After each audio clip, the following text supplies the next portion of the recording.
విశాఖపట్నంలో జరిగిన రవీందర్ మౌనిక అనే ఇష్యూలో నేను మాట్లాడట్లేదు అని నన్ను ట్రోల్ చేస్తున్నారు. మనం ఇక్కడ ఒక విషయం గమనించాలి. హిందూ ఎప్పుడు మతోన్మాది ఉండడు. హిందూ ఎప్పుడు ఇంకొకరికి ద్రోహం చేయాలి అని ఆలోచించడు. కానీ తనని తాను ప్రొటెక్ట్ చేసుకునే ఇష్యూలో ఇట్లాంటి క్రైమ్స్ హిందూస్ చేసిండొచ్చు.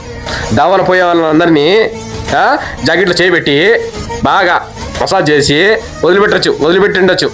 అంతే కదక్క. ఇప్పుడు రేపు నీకు కానీ కూతురుంది, అట్నే దవలు పోతుంటే నీ కూతురు అట్నే లోపల చేయబెట్టి చేస్తే మా హిందువులే చేశారని అనుకుంటావా? అది చెప్పు. ఇక్కడ కూడా మానవత్వం ఉండాలక్క. హిందువులు కాదు, ముస్లిమ్స్ కాదు. ఎవరు తప్పు చేసినా కానీ అది తప్పే. అది ఒప్పేటది. నా వాళ్ళు చేసినారు, నీ వాళ్ళు చేసినారు, ఎవరినైనా కానీ చెప్పు తీసుకుని కొట్టాలా.